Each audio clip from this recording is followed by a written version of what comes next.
الحمد للہ رب العالمین والصلاة والسلام علی سید المرسلین اما بعد فاعوذ باللہ من الشیطان الرجیم بسم اللہ الرحمن الرحیم الصلاة والسلام علیک یا رسول اللہ وعلی آلک واصحابک یا حبیب اللہ الصلاة والسلام علیک یا نبی اللہ وعلی آلک واصحابک یا نور اللہ۔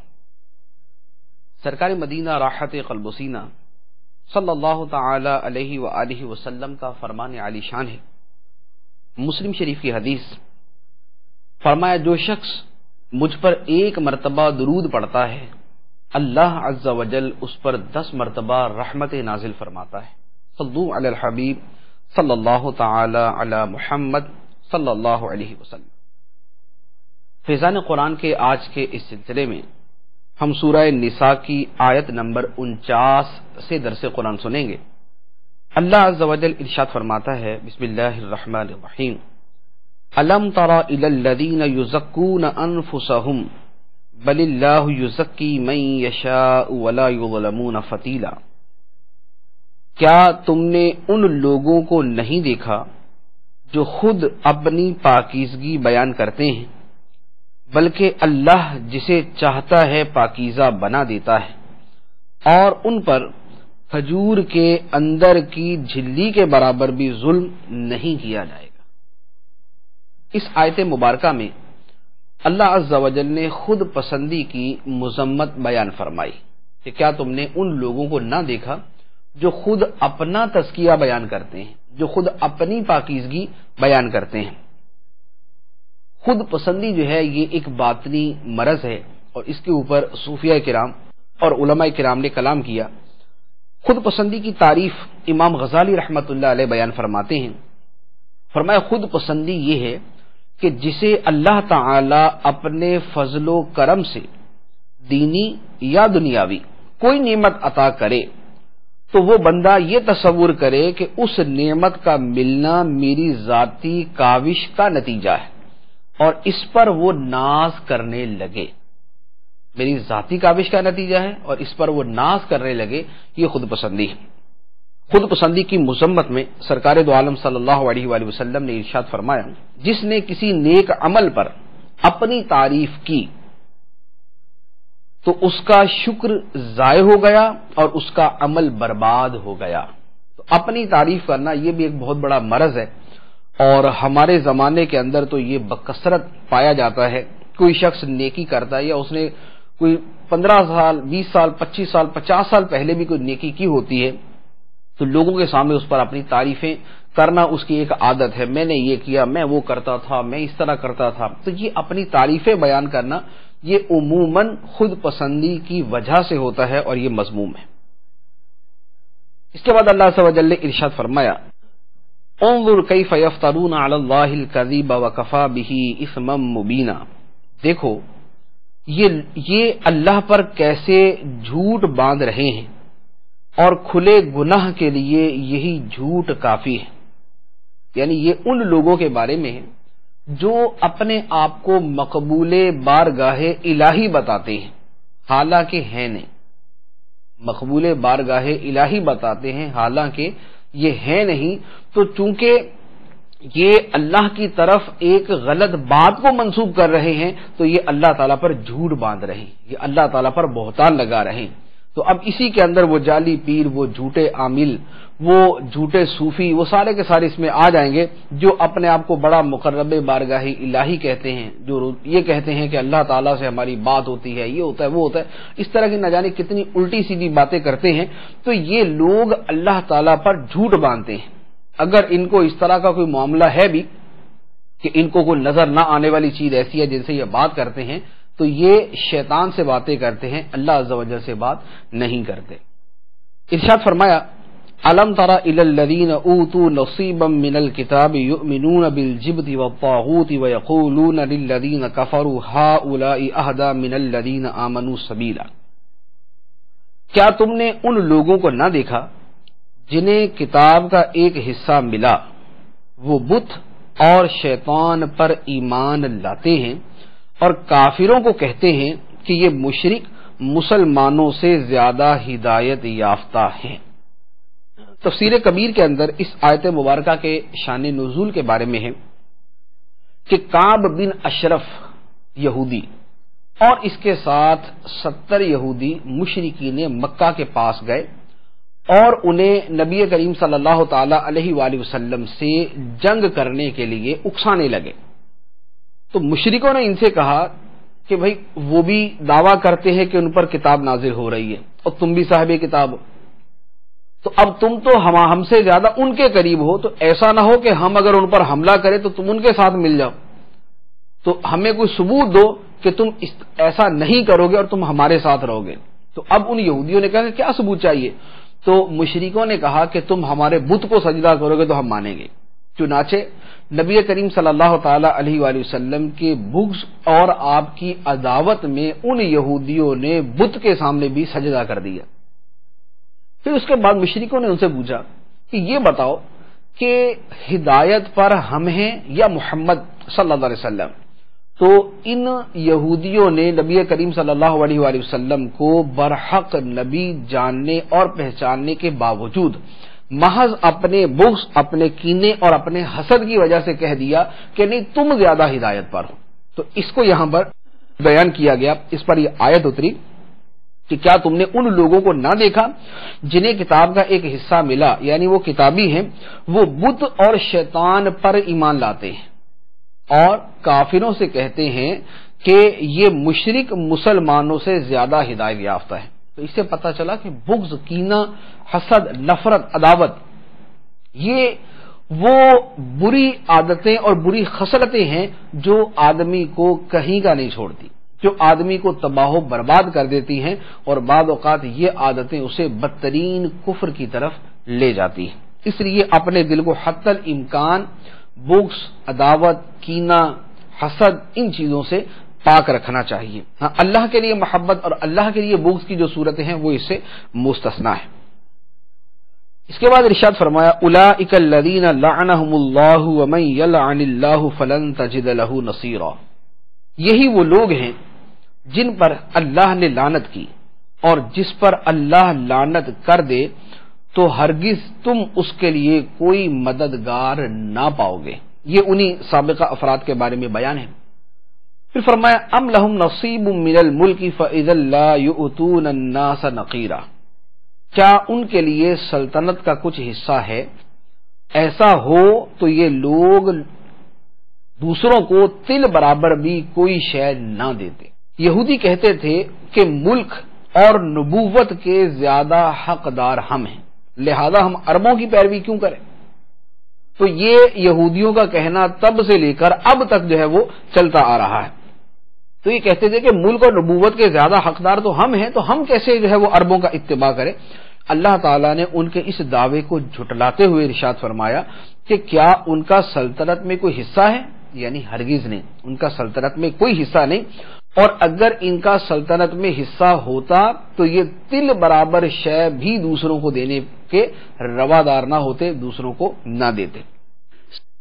اب جو ان کے مرض کی اصل وجہ ہے اللہ عز و جل نے وہ بیان فرمائی. ارشاد فرمایا ام یحسدون الناس علی ما آتاہم اللہ من فضلہ فقد آتینا آل ابراہیم الکتاب والحکمت وآتیناہم ملکا عظیما.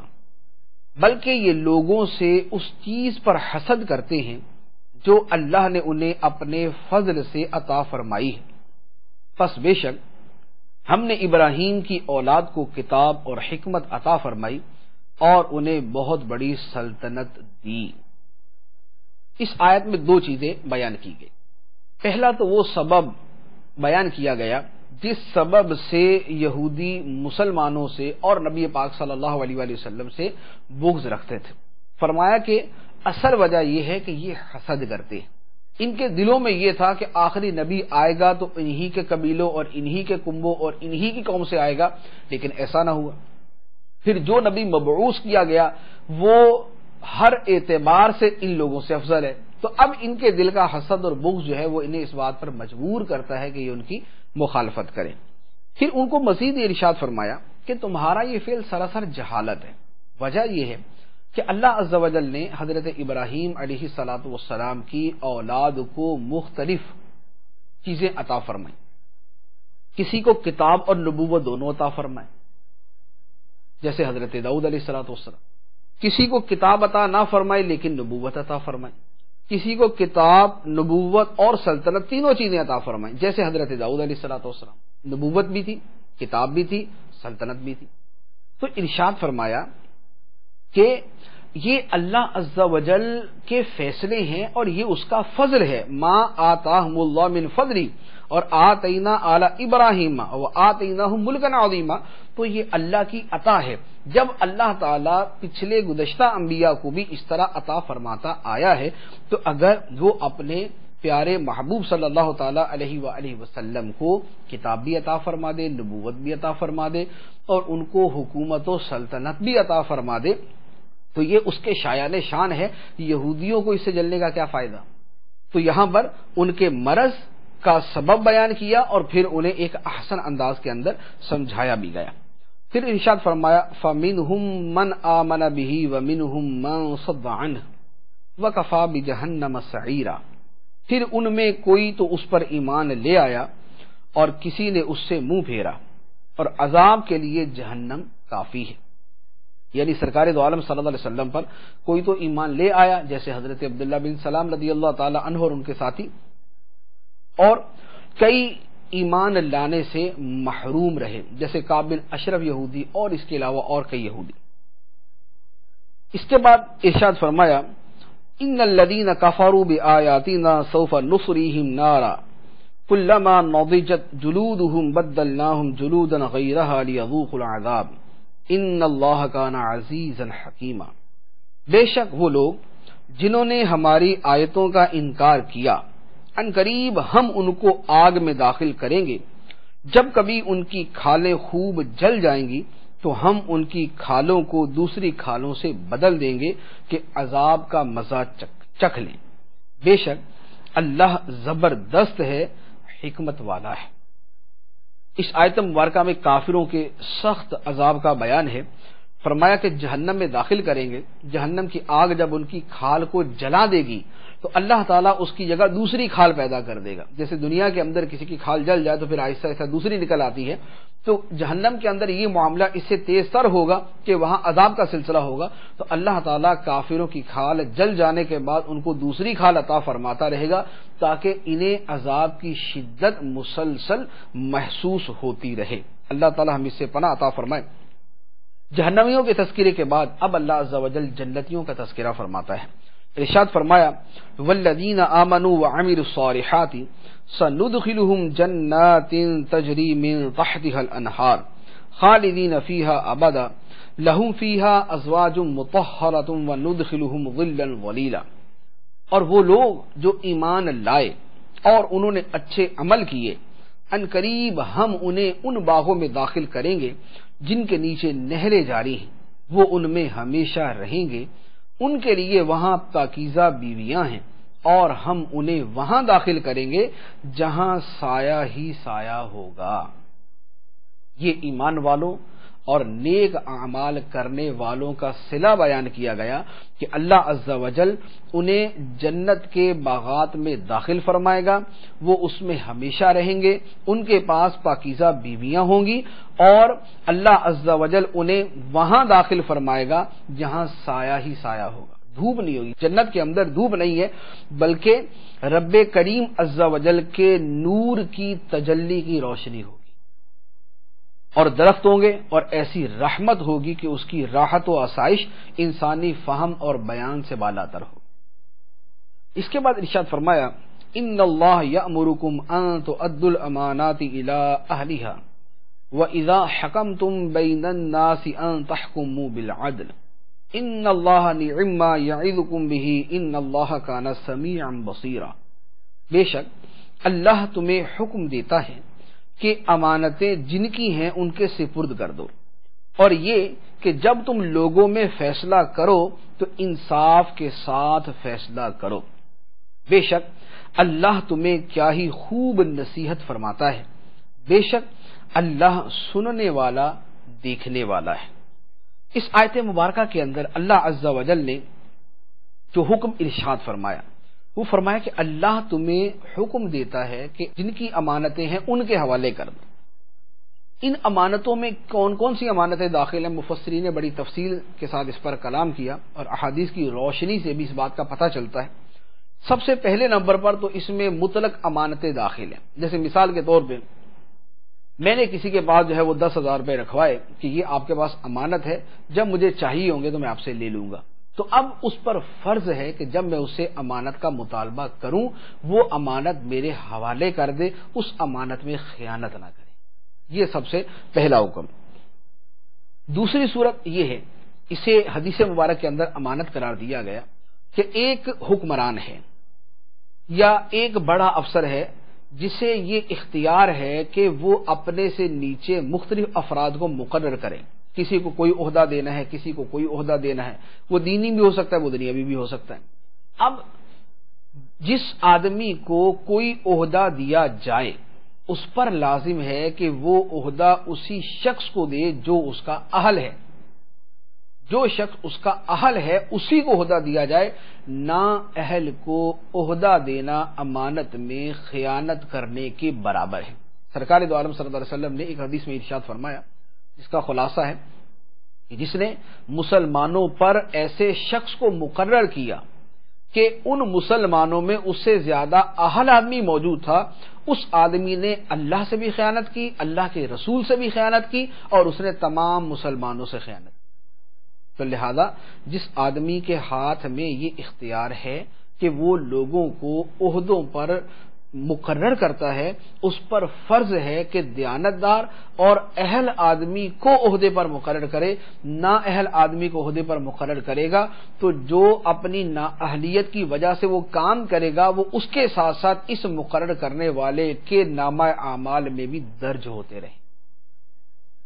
تیسرا اس مفہوم کے اندر جو چیز داخل ہوتی ہے وہ یہ ہے کہ جس آدمی کو کوئی عہدہ مل گیا تو یہ عہدہ اس کے پاس امانت ہے، اس عہدے کے تقاضے پورے کرے، اسے گناہ میں، اسے رشوت میں، اسے بددیانتی میں، اسے ظلم میں، زیادتی میں استعمال نہ کرے، اس عہدے کو صحیح طریقے سے استعمال کرنا یہ اس کی ذمہ داری ہے کہ یہ عہدہ اس کے پاس امانت ہے۔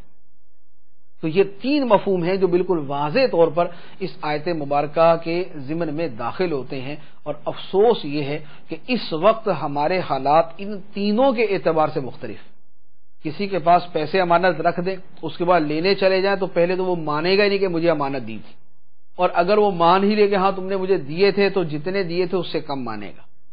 جو مانے گا وہ اسی وقت نہیں دے گا بلکہ ٹال مٹول سے کام لے گا، کوشش کرے گا کہ اس کو نہ ہی دینے پڑے، دے گا تو اتنا رلا کر، اتنا جو ہے وہ منتیں کروا کر، اتنا اس کو مجبور کر کے دے گا کہ وہ آدمی بیچارہ جو ہے وہ دل سے اس کو پتہ نہیں کتنی بددعائیں دے رہا ہوگا۔ تو یہ ہمارے ہاں امانتیں رکھنے کا یہ حال ہے۔ دوسرے نمبر پر عہدوں پر مقرر کرنا، تو اب جو آدمی با اختیار ہے اور جو عہدوں پر مقرر کرتا ہے ان کے احوال کو دیکھ لے تو سب کے سامنے ہے کہ کیا ہوتا ہے۔ اسی طرح جو آدمی عہدے پر ہے وہ اپنے عہدے کو صحیح استعمال کرتا ہے یا نہیں کرتا، اس کو بھی دیکھ لیں آپ۔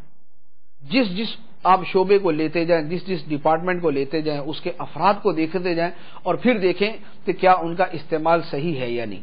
تو افسوس کی بات یہ ہے کہ ہم شاید ان میں سے کسی صورت میں بھی جو صحیح معیار ہے اس پر پورا نہیں اترتے، اور اللہ عز و جل نے کیا فرمایا کہ اللہ تعالیٰ تمہیں حکم دیتا ہے کہ تم امانتیں ان کے اہل کے حوالے کر دو، ان کے اہل کے سپرد کر دو۔ اور دوسرا حکم یہ ارشاد فرمایا کہ جب لوگوں میں تم فیصلہ کرو تو عدل کے ساتھ، انصاف کے ساتھ فیصلہ کرو۔ عدل و انصاف کا ملحوظ خاطر رکھنا فیصلوں کے اندر، یہ اللہ عز و جل کی بارگاہ میں اہم ترین چیز ہے۔ ایک حدیث مبارک عرض کرتا ہوں، سرکار دو عالم صلی اللہ تعالی علیہ وآلہ وسلم نے ارشاد فرمایا، انصاف کرنے والوں کو قرب الہی میں نور کے ممبر عطا کیے جائیں۔ جو عدل و انصاف کرتے ہیں، اب وہ کورٹ کچہری کے اندر ہیں یا اس سے ہٹ کر کسی اور جگہ کوئی پنچ، کوئی فیصل مقرر ہوتا ہے اور وہ عدل و انصاف کرتا ہے، تو اگر وہ انصاف کرنے والا ہے تو قیامت کے دن اللہ عز و جل کے قرب میں انہیں نور کے ممبر عطا کیے جائیں۔ عدل و انصاف جو ہے یہ فرض ہے، ضروری ہے، مسلمانوں کو ان کی شریعت کا حکم ہے۔ اس کے بعد ارشاد فرمایا یا ایھا الذین آمنوا اطیعوا اللہ واطیعوا الرسول واولی الامر منکم فإن تنازعتم في شيء فردوه إلى الله والرسول إن كنتم تؤمنون بالله واليوم الآخر ذلك خير وأحسن تأويلا۔ اے ایمان والو، اللہ کی اطاعت کرو اور رسول کی اطاعت کرو اور ان کی جو تم میں سے حکومت والے ہیں، پھر اگر کسی بات میں تمہارا اختلاف ہو جائے تو اگر اللہ اور آخرت کے دن پر ایمان رکھتے ہو تو اس بات کو اللہ اور رسول کی بارگاہ میں پیش کرو، یہ بہتر ہے اور اس کا انجام سب سے اچھا ہے۔ اس آیت کے اندر اللہ کی اطاعت کا حکم دیا گیا، اللہ کے رسول کی اطاعت کا حکم دیا گیا، اور جو حکومت والے ہیں ان کی اطاعت کا حکم دیا گیا۔ اللہ کی اطاعت تو وہی ہے جو اس کے رسول صلی اللہ علیہ وسلم کی اطاعت ہے، جو قرآن پاک میں فرمایا گیا اس پہ عمل کرنا، یہ اللہ کی اطاعت۔ اللہ کے رسول صلی اللہ علیہ وسلم کی اطاعت بعینہ اللہ عز و جل کی اطاعت ہے۔ سرکار دو عالم صلی اللہ علیہ وآلہ وسلم کی اطاعت سے ہٹ کر یہ تصور کرنا کہ کوئی شخص اللہ تعالیٰ کی اطاعت کر رہا ہے، یہ ناممکن ہے، یہ محال ہے، یہ نہیں ہو سکتا۔ جس کو اللہ عز و جل کی اطاعت کرنی ہے اسے سرکار دو عالم صلی اللہ علیہ وآلہ وسلم کی اطاعت کرنی ہوگی۔ اس سے ہٹ کر اطاعت کا کوئی تصور ہی نہیں، اطاعت الہی کا کوئی تصور نہیں۔ تیسری بات ارشاد فرمائی کہ جو تم میں حکومت والے ہیں ان کی اطاعت کرو، تو مسلمان حکمرانوں کی اطاعت کرنا بھی لازم ہے جبکہ ان کا کوئی حکم شریعت کے خلاف نہ ہو۔ جو خلاف شریعت حکم ہے، جو اللہ رسول کے مقابلے میں ہے، وہاں پر تو اللہ عز و جل کی اطاعت کی جائے گی، بندے کی اطاعت نہیں کی جا سکتی۔ جہاں پر خلاف شریعت حکم نہیں ہے وہاں پر حکمرانوں کی اطاعت کی جائے گی کہ نظم مملکت اور نظم سلطنت جو ہے وہ اسی کے ساتھ چلتا ہے اور اس کے برخلاف کرنے میں فتنہ و فساد ہی ہوتا ہے۔ اولی الامر کی اطاعت کا حکم ہے، علماء نے اس کے اندر بادشاہ، امیر، حاکم کو بھی شامل کیا ہے اور اسی کے اندر قاضی اور علماء کو بھی شامل کیا ہے۔ اس کے بعد ارشاد فرمایا الم تر الی الذین یزعمون انہم آمنوا بما انزل الیک وما انزل من قبلک یریدون ان یتحاکموا الی الطاغوت وقد امروا ان یکفروا به وَيُرِيدُ الشَّيْطَانُ أَن يُضِلَّهُمْ ضَلَالًا بَعِيدًا۔ کیا تم نے ان لوگوں کو نہیں دیکھا جن کا دعویٰ ہے کہ وہ اس پر ایمان لے آئے ہیں جو تمہاری طرف نازل کیا گیا اور جو تم سے پہلے نازل کیا گیا؟ وہ چاہتے ہیں کہ فیصلے شیطان کے پاس لے جائیں، حالانکہ انہیں تو یہ حکم دیا گیا تھا کہ اسے بالکل نہ مانیں، اور شیطان یہ چاہتا ہے کہ انہیں دور کی گمراہی میں بھٹکاتا رہے۔ اس آیت مبارکہ کا شان نزول تفسیر خازن کے اندر جو بیان کیا گیا ہے وہ عرض کرتا ہوں۔ بشر نام کا ایک منافق تھا، اس کا کسی یہودی سے جھگڑا ہوا۔ اس یہودی نے اس منافق سے کہا کہ اس طرح کرتے ہیں، فیصلہ کروانے کے لیے تمہارے نبی صلی اللہ علیہ وسلم کے پاس چلے جاتے ہیں۔ اب منافق چونکہ ناحق تھا، باطل پر تھا، اسے پتا تھا کہ سرکار دو عالم صلی اللہ علیہ وسلم تو حق کے مطابق فیصلہ کریں گے، خواہ وہ میرے حق میں ہو خواہ یہ اس کے حق میں ہو۔ تو اس نے کہا کہ نہیں، یوں کرتے ہیں، کعب بن اشرف کے پاس جاتے ہیں۔ اب کعب بن اشرف یہودی تھا، یہودی اپنے یہودی سردار کے پاس نہیں جا رہا، وہ سرکار کے پاس آنے کا کہہ رہا ہے، اور یہ منافق جو اپنے آپ کو مسلمان کہہ رہا تھا یہ سرکار کے پاس جانے کی بجائے یہودی کے پاس جانے کو تیار تھا۔ وجہ یہ ہے کہ اسے یہ پتا تھا کہ کعب بن اشرف تو جو ہے وہ رشوت کھا کر میرے حق میں فیصلہ کر ہی دے گا، تو اس پر جو ہے وہ دونوں میں بہرحال جو ہے وہ یہ آخر اس پر راضی ہو گئے کہ چلے سرکار صلی اللہ علیہ وسلم کے پاس جاتے ہیں۔ نبی کریم صلی اللہ علیہ وسلم نے یہودی کے حق میں فیصلہ دے دیا، منافق کے خلاف ہو گیا۔ تو منافق نے کہا کہ یوں کرتے ہیں کہ حضرت عمر فاروق رضی اللہ تعالیٰ عنہ کے پاس چلتے ہیں، وہ فیصلہ کریں گے۔ اب اس منافق کے ذہن میں یہ تھا کہ حضرت عمر فاروق رضی اللہ تعالیٰ عنہ بڑے سخت ہیں، تو ہو سکتا ہے میرے حق میں فیصلہ دے، اس کے خلاف دے دیں۔ یہودی نے کہا کہ ٹھیک ہے وہاں چلے جاتے ہیں، کیونکہ یہودی کو پتا تھا کہ حضرت عمر فاروق رضی اللہ تعالیٰ عنہ بھی انصاف پسند ہے۔ جب یہ دونوں سیدنا عمر فاروق رضی اللہ تعالیٰ عنہ کے پاس آئے تو یہودی نے آتے ہی کہہ دیا کہ بھئی ہم اس بات کا فیصلہ نبی کریم صلی اللہ علیہ وسلم کے پاس سے کروا چکے ہیں، لیکن میں تو مان گیا، یہ نہیں مان رہا، اب آپ کے پاس آئے ہیں، آپ فیصلہ کر دیں۔ عمر فاروق رضی اللہ تعالیٰ نے فرمایا کہ تم ٹھہرو، میں ابھی فیصلہ کرتا ہوں۔ آپ اپنے گھر تشریف لے گئے، تلوار لے کر آئے اور اس بشر نامی منافق کی گردن پر تلوار ماری اور گردن اڑا کر اس کو مار دیا، اور فرمایا جس کو رسول اللہ صلی اللہ علیہ وسلم کا فیصلہ قبول نہیں ہے اس کا فیصلہ عمر فاروق کے نزدیک یہی ہے۔ اب اس بشر منافق کے جو اہل خانہ تھے وہ سرکار علیہ السلام کی بارگاہ میں حاضر ہوئے کہ دیکھیں حضور، عمر نے جو ہے وہ ہمارے جو ہے وہ آدمی ہمارے مسلمان بھائی کو جو ہے وہ قتل کر دیا، ہم قصاص لیں گے، بدلہ لیں گے۔ تو جب یہ معاملہ سرکار کی بارگاہ میں آیا تو اللہ عز و جل نے قرآن کی یہ آیت نازل فرمائی اور سیدنا عمر فاروق رضی اللہ تعالی عنہ کی براءت اور آپ کا حق پر ہونا ثابت کیا۔ تو فرما دیا کہ کیا تم نے نہ دیکھا ان لوگوں کو جن کا دعویٰ ہے کہ وہ مسلمان ہیں، کہ آپ پر اور دیگر کتابوں پر ایمان رکھتے ہیں، لیکن چاہتے یہ ہیں کہ شیطان سے فیصلہ کروائیں، وہ کعب بن اشرف یہودی سے فیصلہ کروائیں، حالانکہ انہیں حکم دیا گیا تھا کہ شیطان کا انکار کریں، اس کی بات کو تسلیم نہ کریں۔ تو یہ اس آیت مبارکہ کا شان نزول، اس سے یہ پتہ چلا کہ سرکار دو عالم صلی اللہ علیہ وآلہ وسلم کا فیصلہ تسلیم کرنا فرض ہے۔ نبی کریم صلی اللہ علیہ وآلہ وسلم کے کسی فیصلے کو معاذ اللہ غلط قرار نہیں دیا جا سکتا، جو غلط قرار دے وہ دائرہ اسلام سے خارج ہے۔ اس کے بعد ارشاد فرمایا وَإِذَا قِيلَ لَهُمْ تَعَالَوْا إِلَى مَا أَنزَلَ اللَّهُ وَإِلَى الرَّسُولِ رَأَيْتَ الْمُنَافِقِينَ يَصُدُّونَ عَنْكَ صُدُودًا، اور جب ان سے کہا جائے کہ اللہ کی اتاری ہوئی کتاب اور رسول کی طرف آؤ تو تم دیکھو گے کہ منافق تم سے منہ موڑ کر پھر جاتے ہیں۔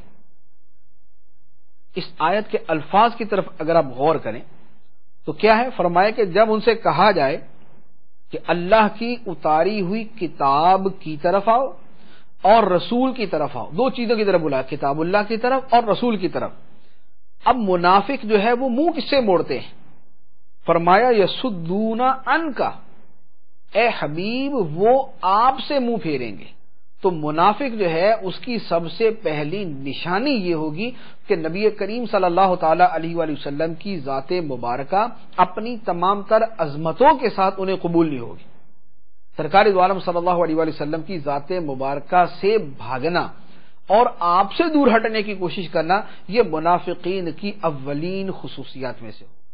تو یہ کام منافقوں کا ہے کہ نبی کریم صلی اللہ علیہ وآلہ وسلم سے بھاگے۔ اسی طرح جو ذکر مصطفیٰ سے بھاگنے والے، جو سرکار کے ذکر سے بھاگنے والے، وہ بھی اسی لڑی کے اندر آتے ہیں۔ اس کے بعد ارشاد فرمایا فَكَيْفَ إِذَا أَصَابَتْهُم مُّصِيبَةٌ بِمَا قَدَّمَتْ أَيْدِيهِمْ ثُمَّ جَاءُوكَ يَحْلِفُونَ بِاللَّهِ إِنْ أَرَدْنَا إِلَّا إِحْسَانًا وَتَوْفِيقًا، تو کیسی حالت ہوگی جب ان پر ان کے اعمال کی وجہ سے کوئی مصیبت آ پڑے، پھر اے حبیب قسمیں کھاتے ہوئے تمہارے حضور حاضر ہوتے ہیں کہ ہمارا مقصد تو صرف بھلائی اور اتفاق کرانا تھا۔ یہ منافقوں کی خسرت بیان کی کہ ویسے تو آپ کی مخالفت کرتے ہیں، لیکن جب کوئی مصیبت آ پڑے تو پھر آپ کے پاس آ کر قسمیں کھاتے ہیں اور اپنی تعویلیں اور اپنی جو ہے وہ براءت کا اظہار کرتے ہیں، نہیں ہمارا مقصد اچھا تھا، ہمارا مقصد نیک تھا، ہم تو بھلائی کرنا چاہتے تھے، ہم تو مسلمانوں میں موافقت پیدا کرنا چاہتے تھے۔ تو پھر وہ جو اچھے اچھے نعرے ہیں پھر وہ اٹھا کے کھڑے ہو جاتے ہیں، جب حرکتیں کریں گے تو غلط کریں گے، اور جب ان پر پوچھ گچھ کی باری آئے گی تو پھر اچھے اچھے ناموں کے ساتھ ان کی تعویلیں کریں۔ اور یہ منافقت کی یہ والی صورت کے کرتوتیں غلط ہیں، لیکن جب اس کی تعویلوں پر آئے تو ایسے ایسے اچھے نام دے دیے جاتے ہیں کہ آدمی حیرت زدہ ہو جاتا ہے کہ اچھا یہ بات تھی۔ تو اس طرح کی تعویلیں کرنا اور اس طرح کی حرکتیں کرنا جو ہے یہ منافقت کی علامات میں سے ہے۔ مزید ارشاد فرمایا اولئک الذین یعلم اللہ ما فی قلوبہم فاعرض عنہم وعظہم وقل لہم فی انفسہم قولا بلیغا، ان کے دلوں کی بات تو اللہ جانتا ہے، پس تم ان سے چشم پوشی کرتے رہو اور انہیں سمجھاتے رہو اور ان کے بارے میں ان سے پر اثر کلام کرتے رہو۔ مزید ارشاد فرمایا وما ارسلنا من رسول الا ليطاع باذن الله ولو انهم اذ ظلموا انفسهم جاءوك فاستغفروا الله واستغفر لهم الرسول لوجدوا الله توابا رحيما، اور ہم نے کوئی رسول نہ بھیجا مگر اس لیے کہ اللہ کے حکم سے اس کی اطاعت کی جائے، اور اگر جب وہ اپنی جانوں پر ظلم کر بیٹھے تھے تو اے حبیب تمہاری بارگاہ میں حاضر ہو جاتے، پھر اللہ سے معافی مانگتے اور رسول بھی ان کی مغفرت کی دعا فرماتے، تو ضرور اللہ کو بہت توبہ قبول کرنے والا مہربان پاتے۔ اس آیت میں دو چیزیں بیان کی گئی۔ پہلی چیز یہ بیان کی کہ ہم نے کسی رسول کو نہ بھیجا مگر اس لیے کہ اللہ کے حکم سے اس کی اطاعت کی جائے، تو رسول مطاع ہوتا ہے، اس کی اطاعت کی جاتی ہے، اس کے ہر حکم کو تسلیم کیا جاتا ہے۔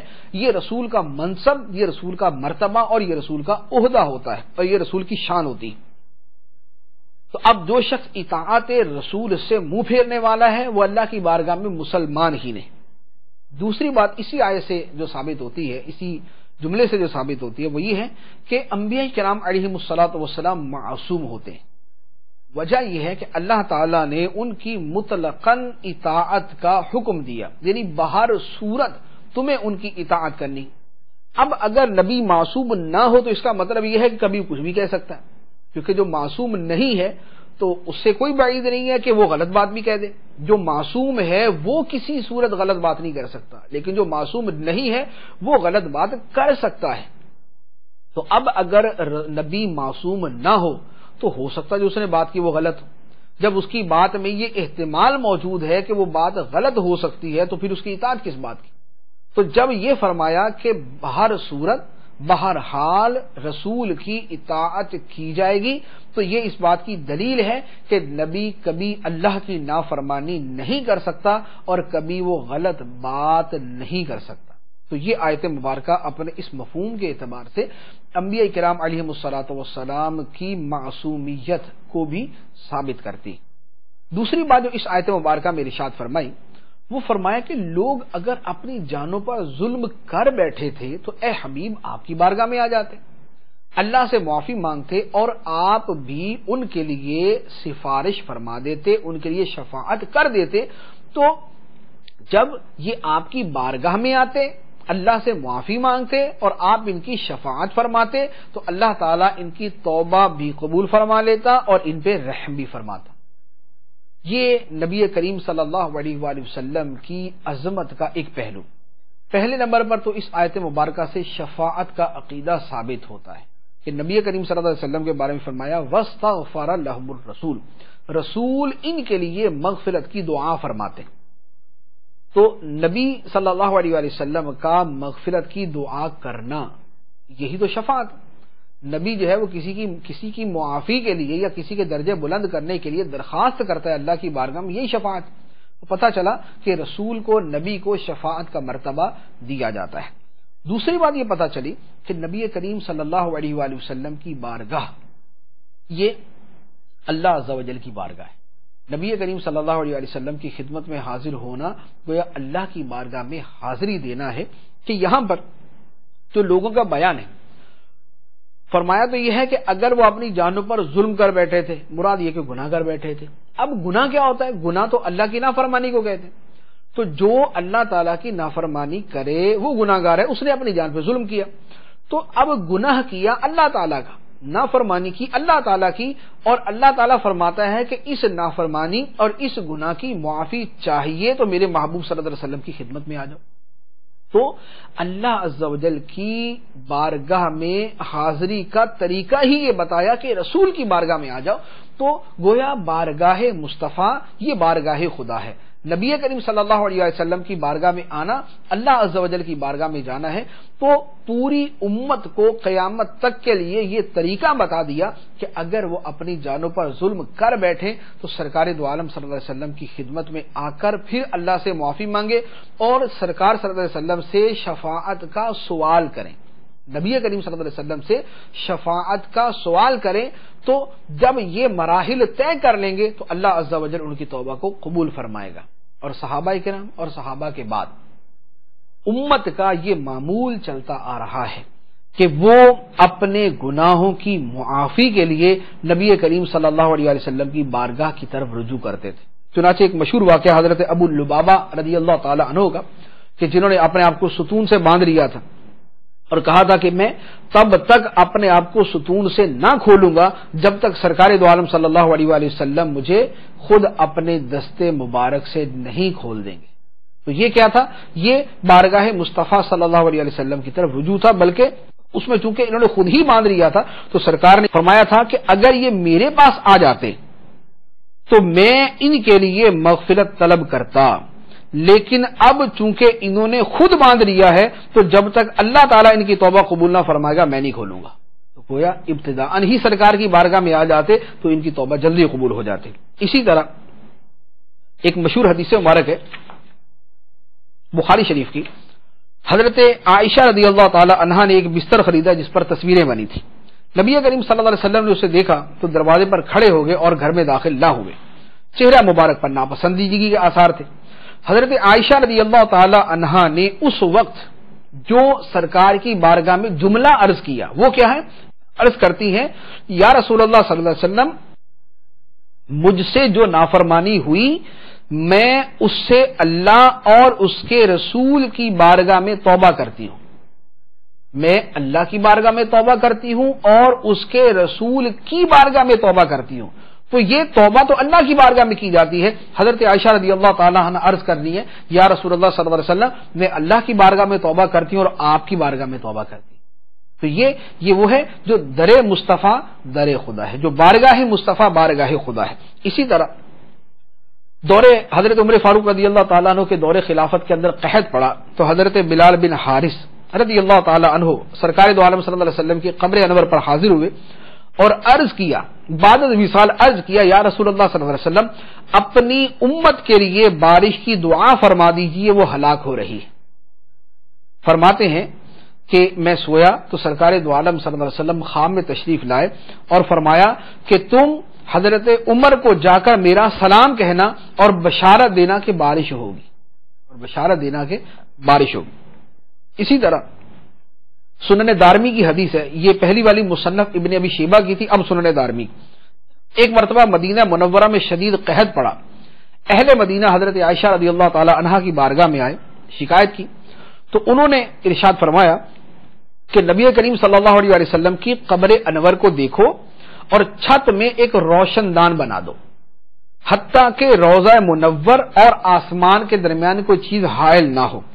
اہل مدینہ نے جیسے ہی روشن دان بنایا اتنی کثیر بارش ہوئی کہ سبز گھاس اگ آئی اور اونٹ موٹے ہو گئے، یہاں تک کہ ان کے گوشت بھر گئے۔ اسی طرح ایک روایت کہ سرکار دو عالم صلی اللہ علیہ وآلہ وسلم کی وفات شریف کے بعد ایک اعرابی روضہ اقدس پر حاضر ہوا۔ اس روایت کو کثیر مفسرین نے نقل کیا، تفسیر مدارک کے حوالے سے میں عرض کر رہا ہوں، لیکن اس کو بکثرت محدثین مفسرین نے اس روایت کو نقل کیا۔